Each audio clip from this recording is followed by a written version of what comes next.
واہ.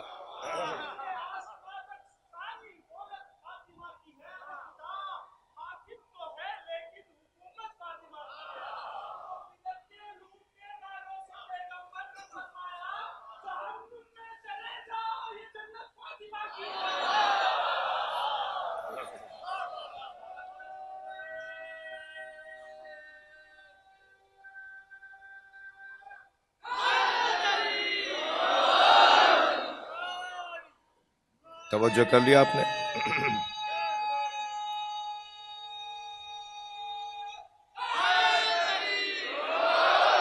ماشاء اللہ ماشاء اللہ.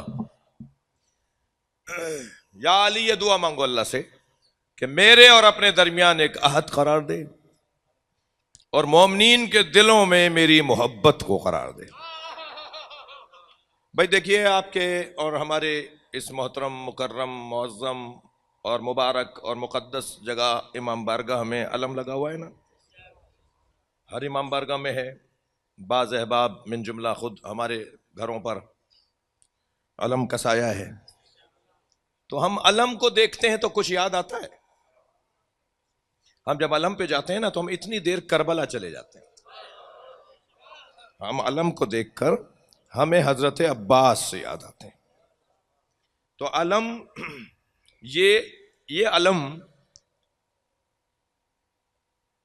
آیت ہے، نشانی ہے، پتہ ہے حضرت عباس کا. یعنی میں اپنے الفاظ میں جو کہہ سکتا ہوں وہ یہ کہ یہ پتہ ہے، یہ نشانی ہے، یہ آیت ہے حضرت عباس کی طرف. اب ذرا روایت سنیے. نبی فرماتے ان اللہ جعل علیا علما، اللہ نے علی کو علم بنایا ہے. بھائی فضائل ایسے نہیں سنتے جیسے آپ سن رہے ہیں. کچھ مجھے آپ کے سہارے کی بھی ضرورت ہے. بیچ میں تو میں نے چاہا تھا کہ میں عزیزوں سے معافی مانگ لوں، کچھ طبیعت میری نہیں ہے، گلا کچھ کیفیت ہے، چیسٹ انفیکشن سے گزرا ہوں، لیکن الحمدللہ کل کی مجلسیں تو حاضری رہی. آج تھوڑا سا آپ سے توجہ چاہوں گا. مولا نبی فرماتے ہیں ان اللہ جعل علیا علما، اللہ نے علی کو علم قرار دیا ہے بینہ و بین خلقہ، مخلوق اور اپنے درمیان. صلوات پڑھیں محمد و آل محمد. واہ، میں نے تو بھائی اس روایت سے بڑی لذت لی ہے. میں نے اس روایت سے بڑا ذائقہ لیا ہے. وہ کھانوں میں کیا ذائقہ ہوگا جو حب علی میں ذائقہ ہے، جو فضائل علی میں ذائقہ ہے. فرماتے ہیں یہ اللہ نے علی کو اپنے اور مخلوق کے درمیان علم قرار دیا. فمن تبع منہ وہو مومن، جو میرے علی کو دیکھ دیکھ کر چلے وہ مومن. ومن تبع منہ وہو مومن، جو میرے علی کو دیکھ دیکھ کر چلے وہ مومن. ومن جاہدہ وہو کافر، اور جو علی سے منہ موڑ لے وہ کافر. نہیں تھوڑا سا اور آگے بڑھیں گے. نبی فرما رہے ہیں جو میرے علی کو دیکھ کر چلے وہ مومن، جو میرے علی سے منہ موڑ لے وہ کافر. ومن شک فیہ وہو مشرک، اور جو علی میں شک کرے وہ مشرک. صلوات پڑھیں محمد و آل محمد.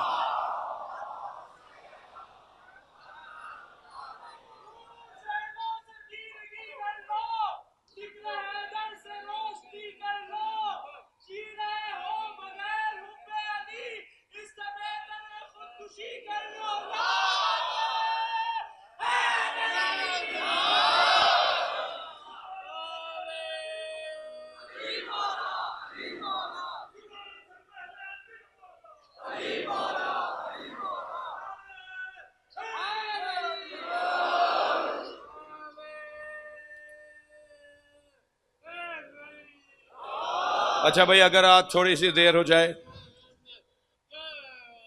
اللہم صل علی محمد. پورا پیکج ہے ان کے پاس. بھائی ایک نعرہ تمہارا احسان ہوگا، ایک لگا لو نعرہ، ٹھیک ہے؟ ایک صلوات پڑھیں ذرا محمد والے.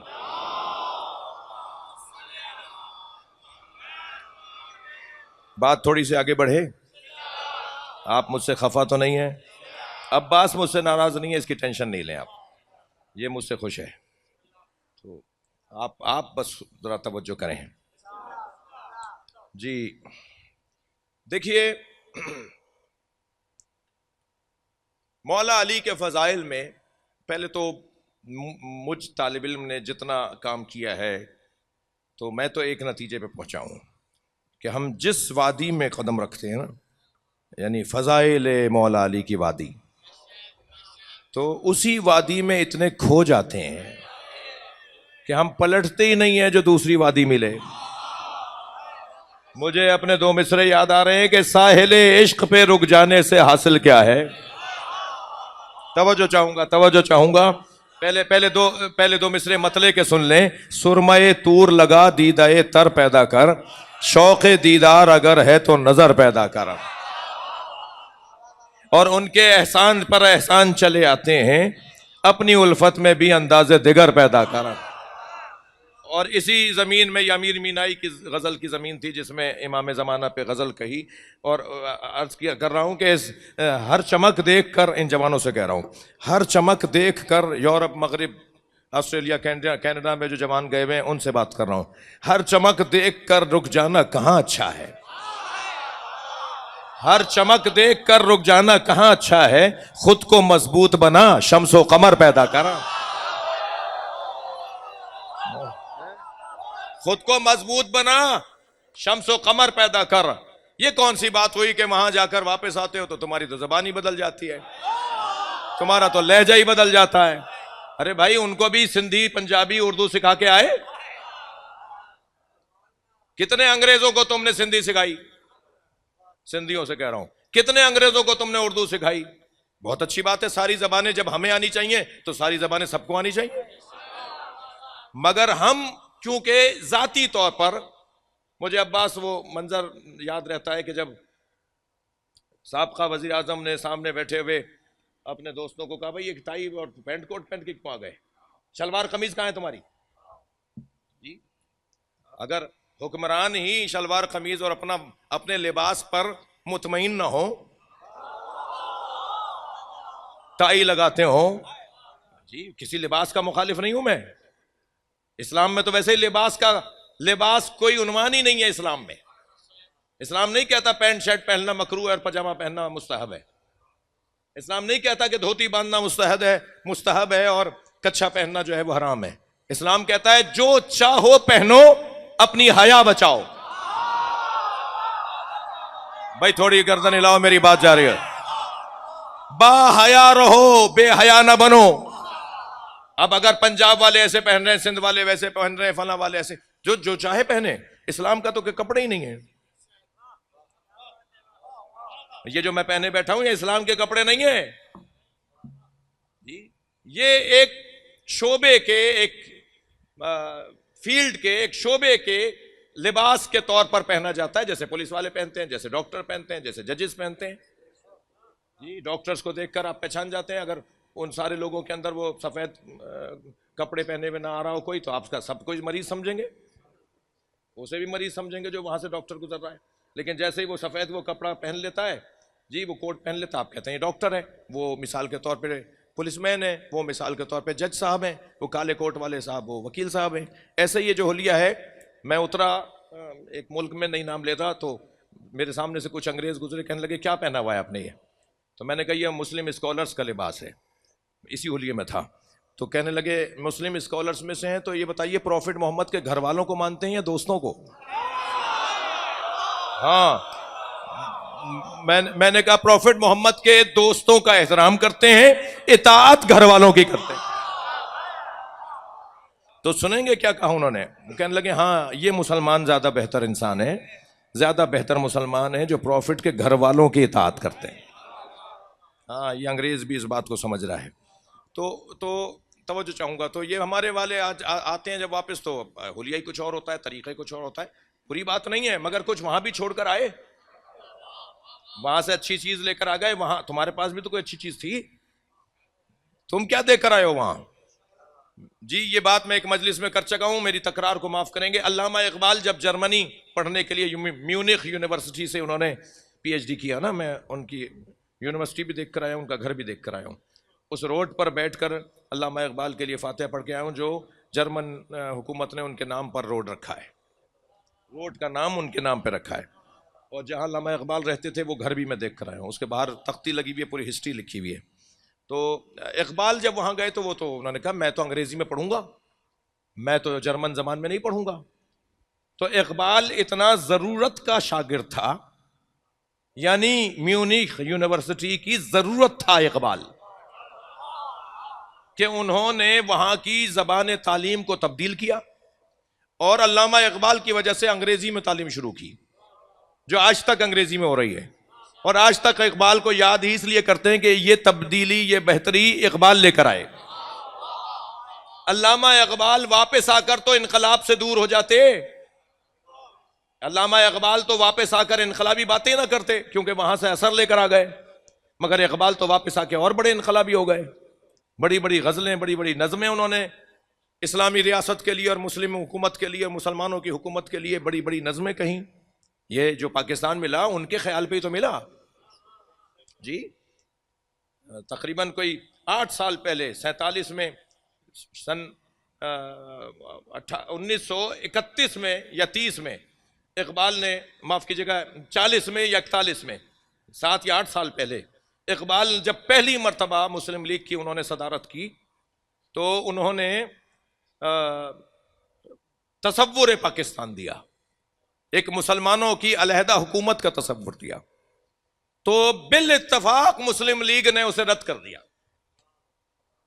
اور پھر 8 سال کے بعد وہی مسلم لیگ، اقبال کی رحلت کے بعد، اقبال دنیا سے چلے گئے، اقبال کی رحلت کے بعد وہی مسلم لیگ بالاتفاق بالاجماع متفق ہوئی کہ اقبال کا نظریہ ہی ہماری ضرورت ہے. اور پھر وہی قائد اعظم جو اس وقت میں اقبال کی بات کو نہیں مانے تھے، وہی قائد اعظم بولے کہ ہمیں اقبال کے دیے ہوئے ایجنڈے پر عمل کرنا ہے، اور اقبال کے دیے ہوئے تصور پر ایک مسلمانوں کی ریاست چاہیے ہمیں، جو یہ پاکستان ہے. ٹھیک ہے، تو اقبال تو واپس آ کے اور ایسے ہی ہو جانا چاہیے تھا انہیں، لیکن اقبال اور انقلابی ہو گئے. اس کا سبب اقبال نے بیان کیا ہے. ہر چمک دیکھ کر رک جانا کہاں اچھا ہے، خود کو مضبوط بنا شمس و قمر پیدا کر. یہ تو میں کہہ رہا ہوں نا، اقبال نے کیا کہا ہے کہ میں واپس آ کر کیوں انقلابی رہا. اقبال کہتے ہیں خیرہ نہ کر سکا مجھے جلوے دانش فرنگ، یورپ کا جلوہ، یورپ کی رنگینی، مغرب کی چمک مجھ پر کوئی اثر انداز نہیں ہوئی. خیرہ نہ کر سکا، میری آنکھیں پھٹی کی پھٹی نہیں رہ گئی انہیں دیکھ کر. خیرہ نہ کر سکا مجھے جلوے دانش فرنگ، مجھے مغرب کی چمک نے کوئی اثر نہیں دکھایا. خیرہ نہ کر سکا مجھے جلوے دانش فرنگ، سرما ہے میری آنکھ کا خاک مدینہ و نجف.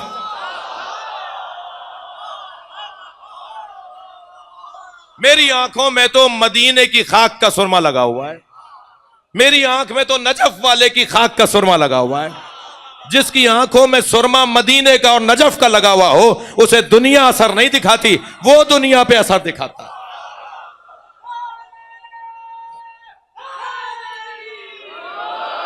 جن کے پاس نہج البلاغہ ہو، جن کے پاس مولا علی کے خطبے ہوں، وہ اثر دکھائیں گے نا. کمزوری کس بات کی ہے، احساس کمتری کس بات کی ہے؟ احساس کمتری وہ کریں جن کے پاس علی جیسا مولانا ہو. اپنے آپ پر لعنت وہ بھیجیں جو علی کو امام نہ مانتے ہوں. ہمیں تو فخر ہے، ہمیں تو غرور ہے، ہمیں تو تکبری اس بات پر ہے کہ ہم علی کو مانتے ہیں. جتنی اچھی جگہ پر آپ بیٹھے ہیں، جتنی اچھی جگہ پر ہم بیٹھے ہیں، کوئی اس سے اچھی جگہ ہی نہیں ہے. دنیا کہاں بیٹھی ہے مجھے اس سے کوئی غرض نہیں، مگر ہم جہاں بیٹھے ہیں نا وہاں بیٹھنا ہی جنت ہے. یہ خود مجلس جنت ہے. جنت کہاں ہے؟ جنت کیا ہے؟ جنت جہاں اطمینان ہو، سکون ہو، چین ہو، دل لگتا ہو. یہ مجلس جنت ہے. توجہ کر لیا آپ نے؟ مولا کے جو فضائل ہیں ان میں ایک منفرد ترین فضائل میں، فضائل کی اگر ہم وہ کریں گے نا کہ اس سے بڑی کوئی فضیلت ہی نہیں ہے، اس سے اونچی کوئی بات ہی نہیں ہے. ان باتوں میں سے ایک بات ہے شب ہجرت بستر رسول پہ سونا. سننا چاہ رہے ہیں فضائل یا نہیں؟ مجھے اندازہ ہے کہ آج جلوس بھی نکلنا ہے اور اس کی تیاری بھی ہے، اور میں آج جو ہے وہ نسبتاً 15 منٹ پہلے بھی بیٹھا ہوں، تو برداشت فرمائیے تھوڑا سا. اور مجھے مولا کے فضائل میں ایک روشن ترین فضیلت مولا علی کا نبی کے بستر پہ سونا. مولا علی کا بستر پہ سونا، شب ہجرت، لیلۃ المبیت، ہجرت کی رات.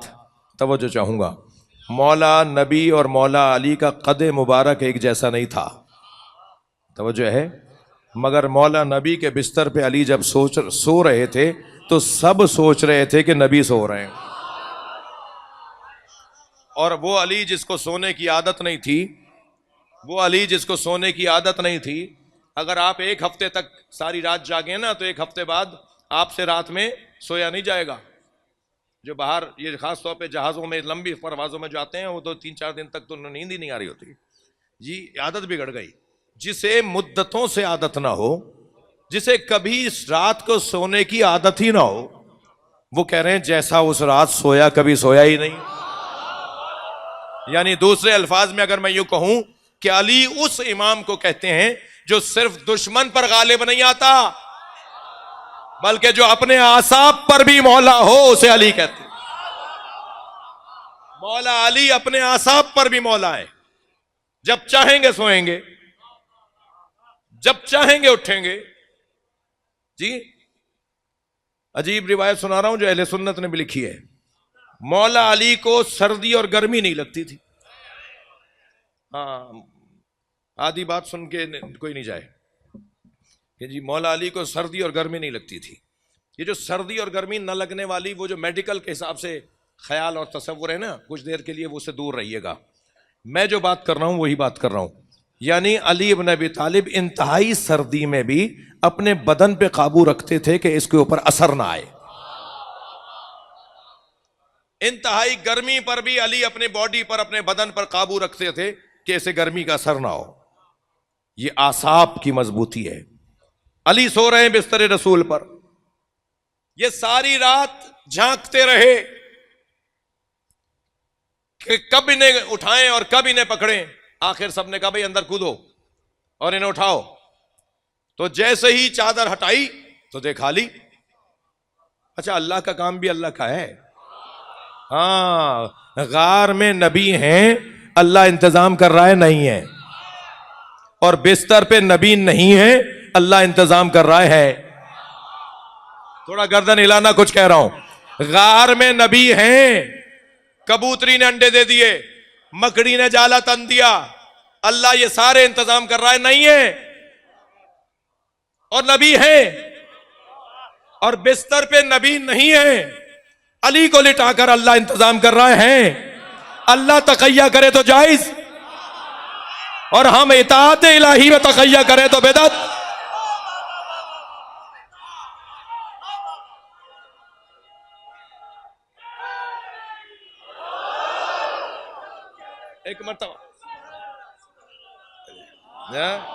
ایک مرتبہ چادر ہٹائی تو دیکھا کہ علی ہیں.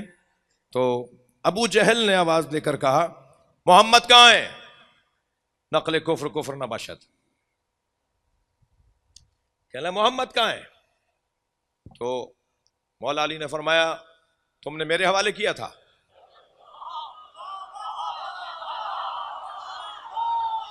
علی کا تو جواب بھی علی ہے بھائی، علی کے تو کام بھی علی ہیں. تو ابو جہل اور اپنے ساتھیوں سے کہنے لگا ھذا جازع وہو خادع. یہ جو سو رہا ہے نا یہ سادہ ہے، اور وہ جو چلے گئے نا وہ چالاک ہے. اب جو آیا ہے تاریخ میں، کہنے لگا ھذا جازع، یہ بہت سادہ ہے، سو گیا، جان دینے کو تیار ہو گیا، اور انہیں دیکھو چلے گئے. اور وہ چلے گئے وہ بہت سمجھدار ہیں، وہ بہت چالاک ہیں، وہ نقل کفر کفر نہ باشد، اور یہ سادہ ہے. جیسے ہی ابو جہل نے کہا نا کہ ھذا جازع وہو خادع، تو مولا کائنات کا بڑا حسین تاریخی جملہ میرے مولا نے فرمایا یا ابا جہل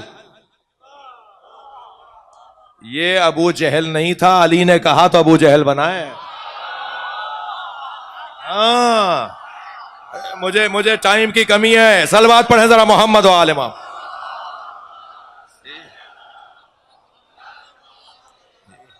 جی یہ اسے ابو الحکم کہتا تھا مکہ.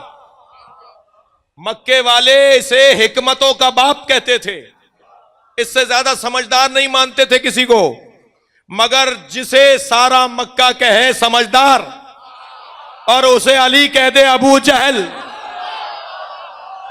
تو اب قیامت تک وہی لعنتی بن جائے گا. وہ عقل ہی عقل کہاں جو اہل بیت کے خلاف چلے. وہ عقل کہاں ہے جو اہل بیت کے خلاف جائے. فرمایا یا ابا جہل، اے ابو جہل سن، قد عطانی العقل، مجھے عقل دے کر بھیجا ہے. تو کہہ رہا ہے یہ جازے ہے اور وہ کھاتے ہیں، یہ سادہ ہے اور وہ چالاک ہے. یہ سادہ تھا تبھی تو سو گیا. اب مولا علی کا جواب سنیں.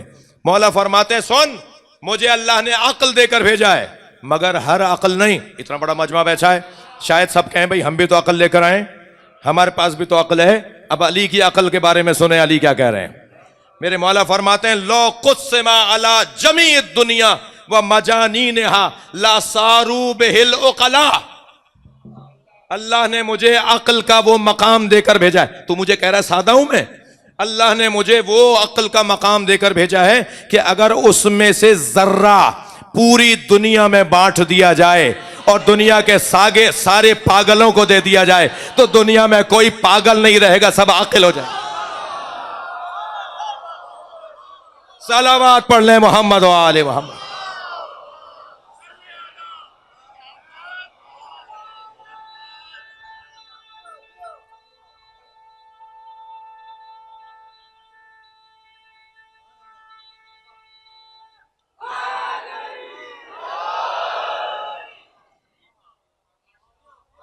تھک تو نہیں رہے نا میری باتوں سے. میرے مولا علی کے بڑے حسین جملے. مولا فرماتے ہیں لو قسم بہی علی جمیع الدنیا ومجانینہا. اگر میری عقل کا ایک ذرہ بھی، جو میرے پاس عقل ہے اس کا ایک ذرہ بھی پوری دنیا میں بانٹ دیا جائے، پوری دنیا کو دے دیا جائے اور دنیا کے مجانین مجنونوں کو دے دیا جائے، لَصَارُوا بِهِ الْعُقَلَاء، وہ سب میری عقل کے ایک ذرے سے عاقل بن جائیں گے. تو مجھے کہہ رہا ہے کہ میں سادہ ہوں، جازے ہوں. اس کے بعد بات ختم نہیں ہوئی. پھر فرماتے ہیں وہ سن، میں کیسا سادہ ہوں، تو کیا کہہ رہا ہے. اللہ نے قد آتانی القوہ، اللہ نے مجھے وہ قوت دے کر بھیجا ہے. لو قسم علی جمیع الدنیا، لو قسم علی جمیع الدنیا لصاروا بہ الاقویاء. اگر میری قوت کا ایک ذرہ، 1% پوری دنیا میں بانٹ دیا جائے تو کوئی کمزور نہیں رہے گا، سب قوی ہو جائیں گے، سب قوی ہو جائیں گے، کوئی کمزور نہیں رہے گا. اور فرماتے ہیں سن وَمِنَ الشُّجَاعَ، اور میں اللہ کے ہاں سے شجاعت لے کر آیا ہوں. سن میری شجاعت کیسی ہے. لو قسم علی جبیع جبناء الدنیا، اگر پوری دنیا کے بزدلوں میں، بھئی علی کے تو جملے بھی علی ہے نا، اگر پوری دنیا کے بزدلوں میں میری شجاعت کا ایک ذرہ دے دیا جائے نا تو دنیا میں کوئی بزدل ہی نہیں رہے گا. صلوات پڑھ لیں مولا کی ذات پر.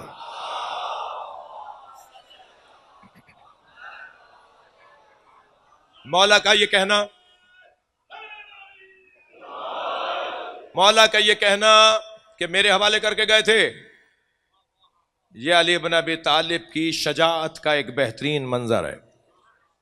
اتنے ساروں سے اکیلے بات کر رہے ہیں، سب کے ہاتھوں میں تلواریں ہیں اور اکیلے علی مولا بات کر رہے ہیں. یہ علی کی شجاعت اور قوت قلب کی نشانی ہے. اور علی بن ابی طالب جب اطمینان کے ساتھ، سکون کے ساتھ سو رہے ہیں، یہ علی بن ابی طالب کی شجاعت کی دلیل ہے. بہادری، شجاعت، یہ نام ہی کچھ ایسا ہے. شجاعت آور نام ہے، شجاعت آور. ایک سردار جی کہہ رہے تھے، میں نے ان کی تقریر سنی، وہ کہہ رہے تھے کہ میرا پوتا روزانہ صبح شام آتے جاتے اسکول سے آیا ہے، کھیل کود کے آیا ہے، بھاگتے دوڑتے اچھلتے کودتے آوازیں لگاتا ہے، یا علی یا علی یا علی۔ تو میں نے اپنے پوتے سے پوچھا، بیٹا تم یہ یا علی کی آوازیں کیوں لگاتے ہو؟ تو میرا پوتا کہنے لگا، بابا دادا کیا کروں، میں جب یا علی کہتا ہوں میرے اندر طاقت آتی ہے، ایک خاص کیفیت میرے اوپر طاری ہوتی ہے۔ تو مولا علی کا تو نام بھی، یہ جو آپ نام پکارتے ہیں نا یا علی، یہ نام بھی شجاعت لے کر آتا ہے، یعنی علی والے اور بزدل ہوں یہ ہو نہیں سکتا۔ میں نے ایک جگہ کہا تھا، کچھ لوگ اس کو اگر لیں تو وہ لینے کی بات ہے کہ 3 لوگوں کو تو یا علی مدد بولنا ہی نہیں چاہیے، ایک بزدل کو، جی بزدل کا کیا کام علی سے، یہ جب چاہتے ہیں ہاتھ باندھ لیتے ہیں،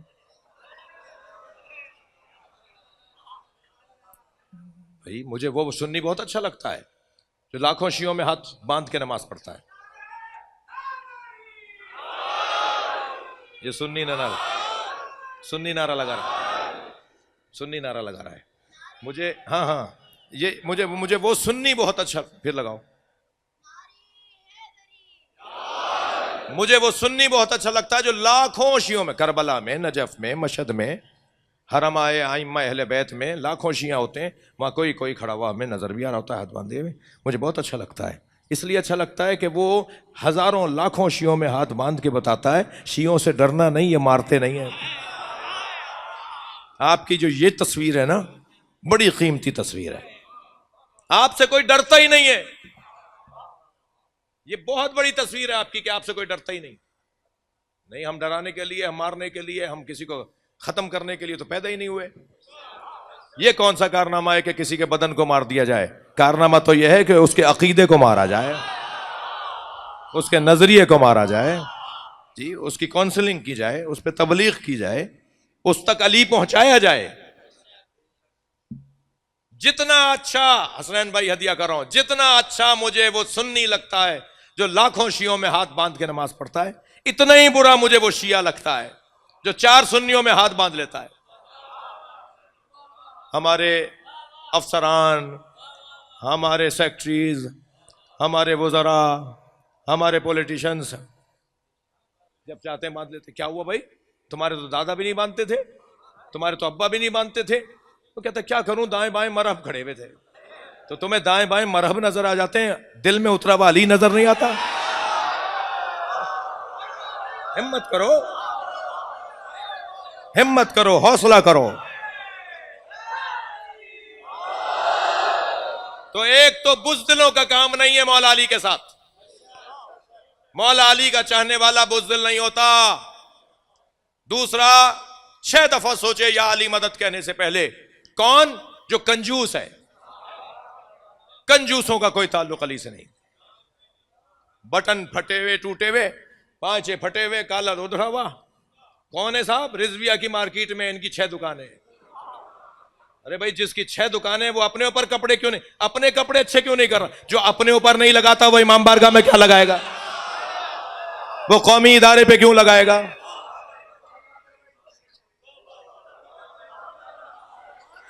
بھائی کہیں اور مت لے جاؤ، میں تو جو کہہ رہا ہوں اس کا ذمہ دار ہوں، آپ کے سوچنے کا ذمہ دار نہیں ہوں۔ ایک صلوات پڑھ لیں ذرا محمد و آل محمد پر۔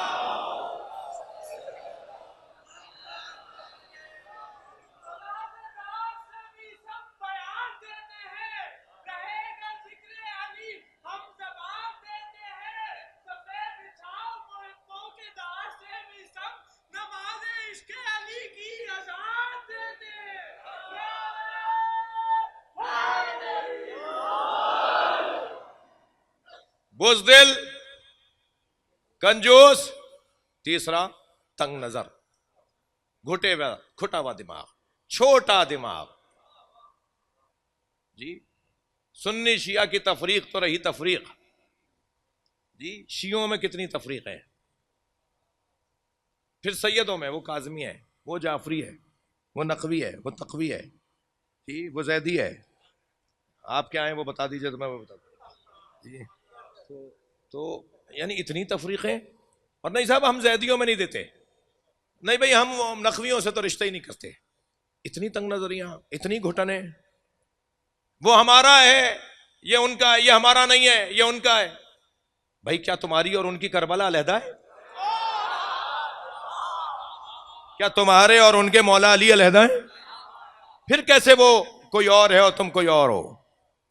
تنگ نظر، چھوٹے دماغ والا، چھوٹی سوچ والا علی والا نہیں ہوتا. جی ایک صاحب کہنے لگے کہ مولا علی نے تو اپنے بیٹوں کے نام فلاں فلاں رکھے. تو میں نے کہا علی کی بات کر رہے ہو یا ان کی؟ انہوں نے رکھے. علی، فاطمہ، حسن، حسین انہوں نے نام رکھے. علی تو علی ہے بھائی. علی ان کاموں میں، ان باتوں میں رہتے معاذ اللہ کہ نام نہیں رکھوں گا. نام اچھا ہے، کسی کا بھی ہوگا، میں نے تو اچھا نام رکھا ہے. ذاتی طور پہ نام اچھا ہونا چاہیے. تنگ نظر نہیں ہو سکتا علی کا چاہنے والا.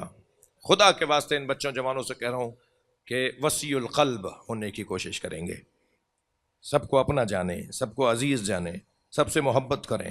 حتیٰ جو آج مجلس میں نہیں آیا، یعنی نہیں آتا، یعنی مجلسی نہیں ہے، یعنی مولائی نہیں ہے، یعنی شیعہ نہیں ہے، اس سے بھی نفرت نہیں کریں. اس لیے نفرت نہیں کریں کہ آپ اس سے پیار کریں گے تو علی سمجھائیں گے نا.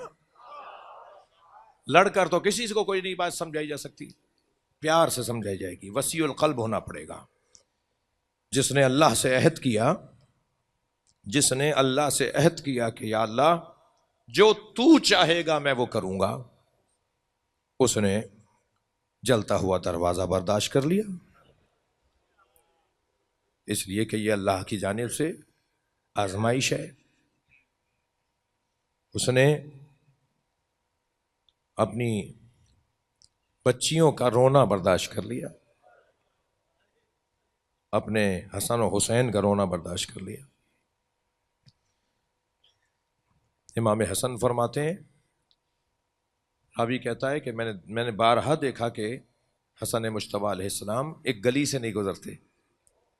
تو میں نے پوچھا مولا آپ اس گلی سے کیوں نہیں گزرتے؟ تو فرمایا میں کم سن تھا، اپنی ماں کے ساتھ جا رہا تھا، ایک شخص نے میری ماں پہ ہاتھ اٹھایا تھا. جب اس گلی میں آتا ہوں مجھے وہ منظر یاد آ جاتا ہے. یہ برداشت کر لیا نا مولا علی نے. ایک سے کسی سے پوچھا تھا کہ بتاؤ سب سے بڑی مصیبت کیا ہے؟ تو اس نے بہت ساری، کسی نے کہا کچھ، کسی نے کچھ. مولا نے فرمایا نہیں، سب سے بڑی مصیبت یہ ہے کہ اس کی ناموس پر ہاتھ اٹھایا جائے اور وہ اللہ کی خاطر کچھ نہ کرے. فرمایا میں نے رسول اللہ سے عہد کیا تھا، اگر میرا رسول اللہ سے عہد نہ ہوتا تو پھر میں مدینے کی گلیوں کو اپنے دشمنوں کے خون سے رنگین کر دیتا. میں مدینے کی گلیوں کو خون سے رنگین کر دیتا، مگر میرا تو اللہ اور اللہ کے رسول سے عہد ہے. یہ جو کربلا ہے نا، یہ عہد کو پورا کیا گیا ہے. یہ جو مولا علی کی شہادت ہے، امام حسن کی، یہ عہد کو پورا کیا گیا ہے.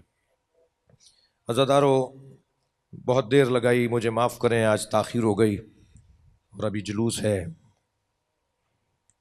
شب شہادت ہے، اور شب شہادت بھی اس کی شب شہادت ہے کہ جس کے بعد اب مصیبتوں کا سلسلہ ہے.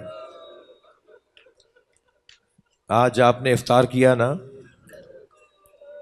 یہ جو آج کا افطار تھا نا، یعنی 20واں افطار، 20ویں روزے کا افطار.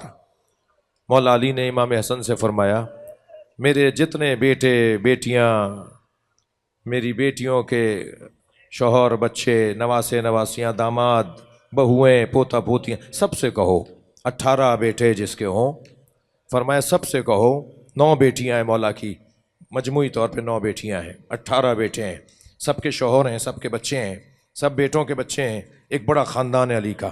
فرمایا سب سے کہو آج افطار میرے سامنے کریں. مولا حسن نے کتنا بڑا دسترخوان لگایا ہوگا. امام حسن کا دسترخوان اللہ ہم سب کو عطا فرمائے. جی مولا حسن نے دسترخوان لگایا، سارے خاندان کے قبیلے کے جو مولا سے ڈائریکٹ جو مولا کی اولاد تھے وہ سب دسترخوان پہ تشریف فرما ہیں. علی بن ابی طالب بستر شہادت پر ہیں. کل آپ نے سن لیا نا کہ علی کو گلم میں، قالین میں اٹھا کر لے کر آئے. جس نے خیبر فتح کیا اسے چلا نہیں جا رہا تھا. فرمایا حسن میرے پیروں میں دم نہیں ہے، مجھ سے چلا نہیں جا رہا. تو مولا نے قالین بچھایا، اس پر مولا علی کو لٹایا، قالین اٹھایا سارے بچوں نے، اور سارے رستے بچوں سے باتیں کرتے ہوئے آئے اور فرمایا مجھے گھر میں وہاں لٹاؤ جہاں میں نماز پڑھتا ہوں۔ تو مصلی جہاں مولا علی کا تھا نا، وہاں مولا کا بستر لگایا گیا، بیٹیوں نے بستر لگا دیا ہے، وہاں بستر لگا دیا گیا۔ اور جب علی لیٹ گئے نا تو اب مولا سے امام حسن نے فرمایا بابا بہن زینب آنا چاہتی ہیں۔ تو فرمایا کیا چیز مانے؟ کہ بابا کچھ لوگ ہیں، جو جس روایت کے مطابق میں پڑھ رہا ہوں، کہ بابا کچھ لوگ ہیں، فرمایا ان سے کہو میری بچیاں آ رہی ہیں، یہ مجھے رخصت دے دیں۔ تو جب سب لوگ باہر چلے گئے نا تو ایک مرتبہ پردہ ہٹا، زینب کو آتے ہوئے دیکھا۔ مولا علی نے جیسے ہی بی بی زینب کو آتے ہوئے دیکھا، خود علی کی آنکھوں میں آنسو آ گئے۔ وہ علی جو سارے رستے بیٹوں سے کہہ رہا تھا نا، حسن حسین گریہ نہیں کرو، میرے بچوں گریہ نہ کرو، وہ جو بیٹوں کو گریے سے روکتا رہا، وہ بیٹیوں کے آنسوؤں کو برداشت نہیں کر پایا۔ میں مولا علی سے ہاتھ جوڑ کر کہوں گا مولا ابھی جناب زینب کے آنسو آپ سے برداشت نہیں ہوئے، کاش کربلا میں عاشور کے دن ہوتے۔ زینب بار بار فریادیں کرتی رہی، کوئی ہے جو میرے ماں جائے کو بچائے؟ اجرکم اللہ، اجرکم اللہ، اجرکم اللہ۔ تھکیں گے نہیں عزادارو، جن کے مذہب میں رونا جائز ہے وہ تکلف کر کے نہ روئیں۔ جسے رونا نہیں آ رہا وہ اللہ سے آنسو مانگے۔ یہ جو آنسو ہے نا بڑا قیمتی سرمایہ ہے، اللہ آپ کو کوئی غم نہ دے۔ میرے مولا بستر شہادت پر ہیں، اور بستر شہادت پر علی ہیں، اور دروازے پر چاہنے والوں کا مجمع لگا ہوا ہے۔ سنیں گے عزادارو، چند صحابی تو ایسے ہیں جو ان 3 دنوں تک گھر نہیں گئے، اپنے گھر نہیں گئے، علی کے دروازے پر بیٹھے رہے۔ اور جب بھی دروازہ کھلتا ہے تو امام حسن سے کہتے ہیں ہمیں مولا کا دیدار کروا دیں۔ تو ایک ایک کر کے صحابیوں کو اندر لایا جاتا ہے، چاہنے والوں کو اندر لایا جاتا ہے، اور وہ مولا کے چہرے کا دیدار کرتے ہیں۔ اسبغ ابن نباتہ کہتے ہیں کہ جب میں اندر گیا تو میں نے جو ایک منظر دیکھا، اس کے بعد میری آنکھوں سے آنسو رکے نہیں۔ اور منظر میں نے دیکھا کہ علی کے سر پہ جو رومال بندھا ہوا تھا وہ زرد رنگ کا تھا، اس رومال کے رنگ میں اور علی کے چہرے کے رنگ میں فرق نہیں تھا۔ اجرکم اللہ، اجرکم اللہ۔ آوازوں کو آزاد کریں عزادارو، شب شہادت جلوس کی مجلس ہے، تابوت کی مجلس ہے۔ میں اپنے عزیزوں سے کہوں گا مجھے مصائب پورے پڑھنے دیں، پھر ہمیں تابوت کی زیارت کروائیں۔ اجرکم اللہ، اللہ آپ کو کوئی غم نہ دے۔ ہاں ایسے ہی ساسا ابن سوہان کہتے ہیں کہ جب میں اندر گیا تو میں نے اندر جا کے مولا علی سے کچھ سوالات کیے۔ علی نے اس حالت میں بھی مجھے سوال کرنے کی اجازت دی۔ علم عام کرنا، علم پھیلانا، علم دینا علی ابن ابی طالب کا پسندیدہ ترین عنوان زندگی ہے۔ اسی طرح حبیب ابن عمرو کہتے ہیں کہ میں نے حسن مجتبیٰ سے کہا کہ مجھے بھی دیدار کروا دیجئے، میں بھی مولا کے چہرے کا دیدار کر لوں۔ تو جب مجھے اندر لے کر گئے تو میں نے کیا منظر دیکھا کہ علی ابن ابی طالب آنکھیں بند کیے ہوئے ہیں، اور سسک سسک کے رونے کی بیویوں کی آوازیں آ رہی ہیں۔ پردے کے پیچھے بیویاں ہیں، حرم بیویاں، حرم مولا علی کا حرم، مولا علی کی بچیاں، مولا علی کے گھر کی بیویاں پردے کے اس طرف ہیں، یہاں مولا کے پاس دیدار کے لیے ایک ایک کو لایا جا رہا ہے۔ وہ کہتے ہیں مجھے سسک سسک کر رونے کی آواز آئی تو مجھے بھی رویا، مجھ سے بھی رکا نہیں گیا، اور میری آنکھوں میں بھی آنسو آ گئے۔ جب میں رویا تو علی نے آنکھیں کھول کر دیکھا اور فرمایا تم لوگ رو رہے ہو مگر جو میں دیکھ رہا ہوں وہ تم نہیں دیکھ رہے۔ تو حبیب ابن عمرو کہتے ہیں میں نے کہا یا علی آپ کیا دیکھ رہے ہیں؟ فرمانے لگے میں جو دیکھ رہا ہوں وہ یہ دیکھ رہا ہوں کہ آسمان سے فرشتے اتر رہے ہیں، اور انبیاء اور مرسلین صف باندھ کر کھڑے ہو گئے، اور سب یہ کہہ رہے ہیں کہ ہم علی کے استقبال کو آئے، اور تمہیں تو کچھ نظر نہیں آ رہا، میرے سرہانے رسول اللہ آ گئے، میرے سرہانے فاطمہ زہرا آ گئے۔ اجرکم اللہ، اجرکم اللہ، اجرکم اللہ، اللہ آپ کو کسی غم میں نہ رلائے۔ حبیب ابن عمرو کہتے ہیں اجرکم اللہ، حق ہے ایسے ہی رونے کا۔ حبیب ابن عمرو کہتے ہیں کہ میں اٹھ کر باہر گیا تھا کہ رونے کی آوازیں آئیں۔ امام حسن دروازے پر آئے تو آواز آئی انا للہ و انا الیہ راجعون۔ اجرکم اللہ، مجھے ایک منزل اور لینے دیجئے۔ میرے مولا حسن اور حسین نے غسل و کفن دیا، وہیں لٹا کے غسل دیا جہاں علی نماز پڑھتے تھے۔ حسنین نے بچوں نے غسل دیا، اور غسل دینے کے بعد جب جنازہ آگے سے اٹھنے لگا تو پیچھے سے حسنین نے جنازہ خود اٹھایا۔ ایک ایسی جگہ جا کے جنازہ رکا کہ جہاں برابر سے مٹی ہٹائی تو قبر تیار نظر آئی۔ جب تختہ ہٹایا، جب سلیب ہٹائی، جب پتھر ہٹایا تو اندر تختی پر ایک پتھر پر لکھا ہوا تھا ھذا قبر علی بن ابی طالب، یہ علی بن ابی طالب کی قبر ہے جسے آدم علیہ السلام نے اپنے ہاتھوں سے بنایا ہے۔ ایک جانب حضرت آدم سو رہے ہیں، دوسری جانب میرے مولا علی کی قبر کے حضرت نوح سو رہے ہیں، درمیان میں جو قبر بنائی وہ حضرت آدم نے بنائی، حضرت نوح نے اسے سنبھالا اور علی کو اس میں دفنایا۔ جب دفنا کے واپس آنے لگے نا تو ایک خرابے سے رونے کی آواز آئی، ایک ٹوٹے ہوئے گھر سے، ایک گری ہوئی جھگی سے ایک رونے کی آواز آئی۔ علی کے بچے کسی کو روتا ہوا دیکھیں، اجرکم اللہ، اور وہ رونے والا آوازیں لگا رہا تھا، کوئی ہے جو میری مدد کرے۔ امام حسن داخل ہوئے، کیا دیکھا؟ نابینا، بیمار، فقیر ہے۔ میرے مولا اس کے قریب بیٹھے، بھائی کوئی حاجت ہے؟ کہنے لگا حاجت تو میری غذا بھی ہے اور دوا بھی ہے، مگر میری حاجت نہ غذا ہے نہ دوا، مجھے میرا مونس لا دو، مجھے میرا مونس لا دو۔ مولا نے فرمایا کیا کہنا چاہتا ہے؟ کہ ایک میرا مونس تھا جو روزانہ مجھے کھانے کھلاتا تھا، مجھے دوا دیتا تھا، 3 دن سے میرا مونس نہیں آیا، میرا مونس مجھے لا دو۔ امام نے فرمایا اس کا نام کیا ہے؟ کہنے لگا میں تو نابینا ہوں، جب بھی مجھے وہ کھانا کھلاتا تھا تو میں پوچھتا تھا تیرا نام کیا ہے، تو وہ کہتا تھا فقیر جالس فقیرا، ایک فقیر ہے جو فقیر کے ساتھ بیٹھا ہے۔ جب میں نے پوچھا تیرا قبیلہ کون سا ہے تو وہ کہتا تھا مسکین جالس مسکینا، ایک مسکین ہے جو مسکین کے ساتھ بیٹھا ہے۔ امام حسن نے فرمایا بتا کوئی نشانی تاکہ میں ڈھونڈ کر لے آؤں، تو کہنے لگا جیسے تو بول رہا ہے وہ ایسے ہی بولتا تھا۔ کہاں ہے فقیر؟ علی دنیا سے چلا گیا، انا للہ